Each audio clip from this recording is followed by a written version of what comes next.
Morning, everybody. Today is Friday, April 3rd. Today we're going to take a look at Chapter 15, Section 6, Samples and Populations.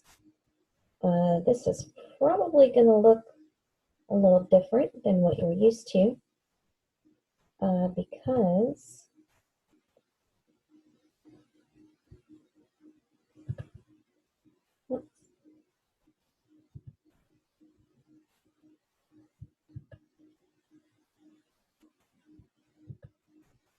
okay, there we go.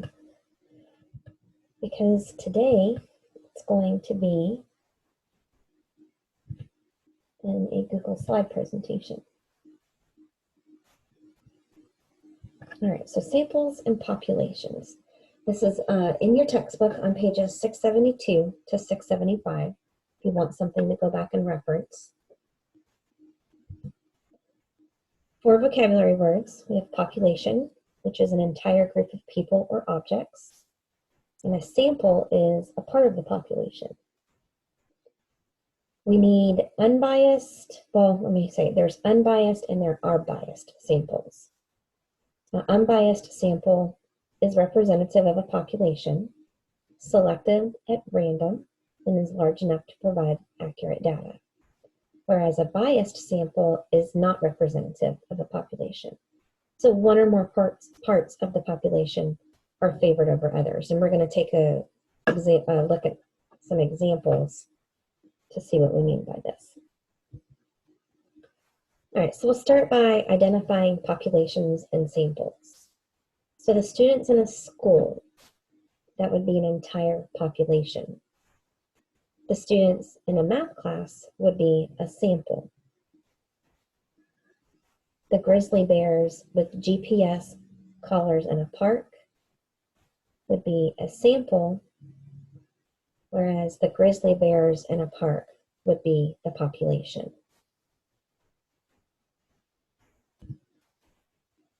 Okay, how about 150 quarters versus all quarters in circulation? 150 quarters is going to be the sample. All quarters in circulation would be the population. Okay, and then the last example we have there is all books in a library and 10 fiction books in a library. So all books in a library would be a population, whereas the 10 fiction books in a library would be a sample. Okay. So identifying random samples. A random sample. What do you guys think that would look like? Exactly what it means, random. People that are at random. Okay. So let's look and determine whether each method is random or not. You ask members of the school band. That's going to be a no. That's not random because that belongs to a certain group of people. You publish a survey in the school newspaper. That would be random. It's open for anybody to answer. You ask every 8th student who enters the school in the morning. That is also not random. You ask students in your class. That is not random either. Okay.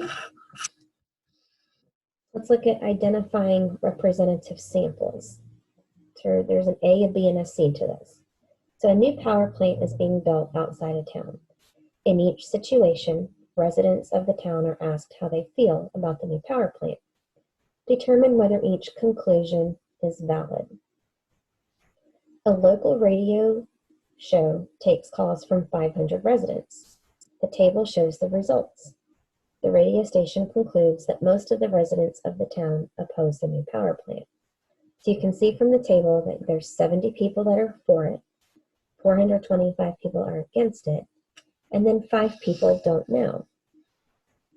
So this one is going to be a no, because not everybody in the town may listen to that radio station.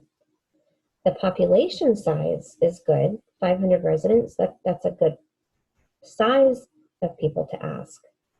But the fact that it's one radio station. All right, B. A news reporter randomly surveys 2 students outside a supermarket. The graph shows the results. The reporter concludes that the residents of the town are evenly divided on the new power plant. Okay, so while this newspaper reporter randomly asked people, the reporter only asked 2 people. So the sample size is way too small on that. All right, so let's look for the Goldilocks effect here. Let's look C. You randomly survey 250 residents at a shopping mall. The table shows the results. You conclude that there are about twice as many residents of the town against the new power plant than for the new power plant. Okay, so 4 is 32%, against is 62%, and 6% don't know. So this one is going to be yes, the sample size is large enough, and the people were randomly selected. So the conclusion is reasonable based on the results.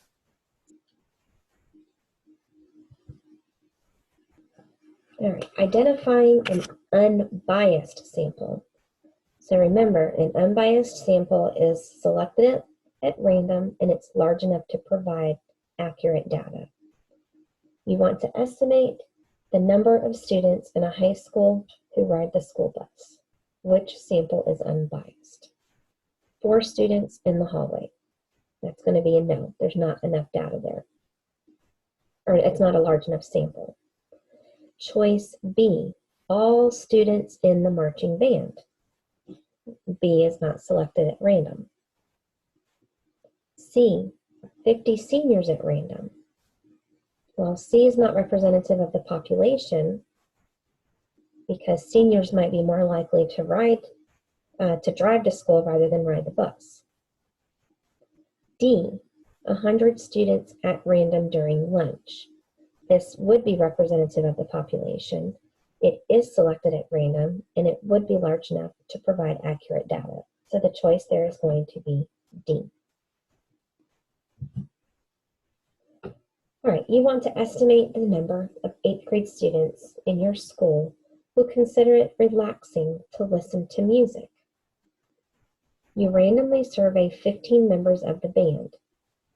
Your friend surveys every 5th student whose name appears on an alphabetical list of 8th graders. Which sample would be unbiased? If you said your friend's survey, you would be correct.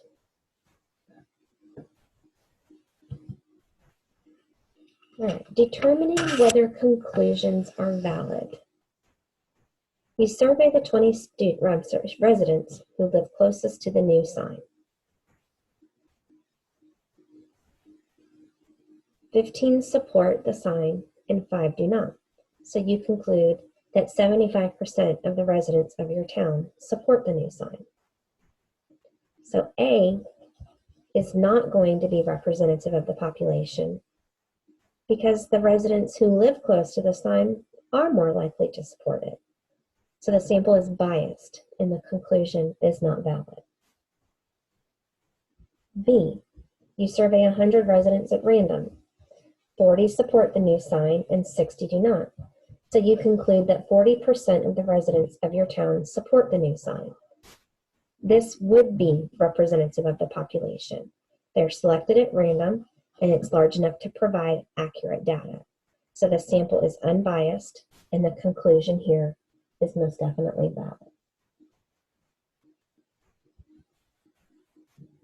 All right, the last thing we're going to look at is making predictions.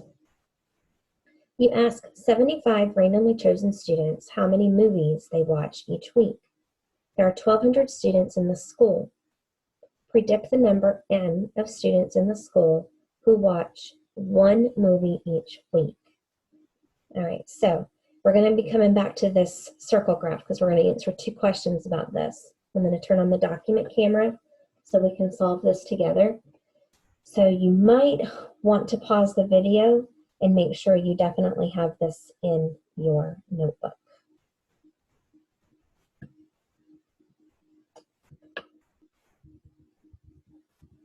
All right, you turn the camera on.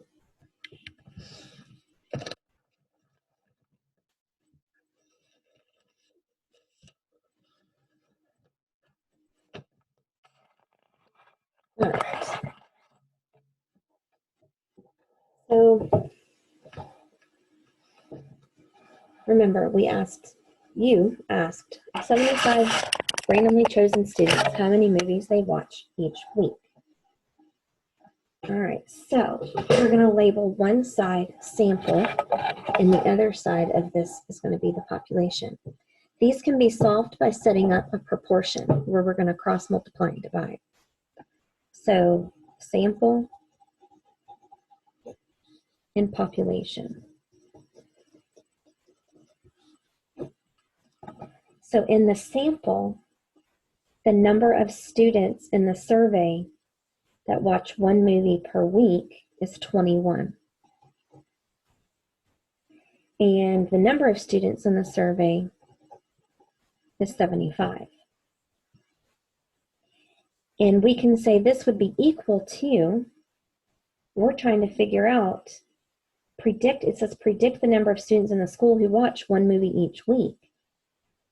So that's going to be a variable n, and there are 1,200 students in the school. So from here, you can cross multiply and divide. So you're going to have 75n equals, use my calculator here, 21 times 1,200, whoops,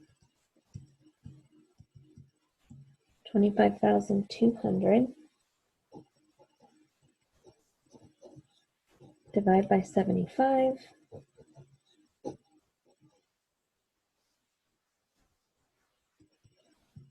equals 336. So we could predict that about 336 students in the school watch one movie each week. All right, so now we're going to predict the number of students in the school who watch 2 or more movies each week. So we're going back to that circle graph. And the number of students that watch 2 or more movies, each week is 24. How many people were surveyed? 75. We're trying to figure out n, and there were 1,200 students total. So again, from here, you're just cross multiplying and dividing. So 75n equals 1,200 times 24 is 28,800. Divide by 75.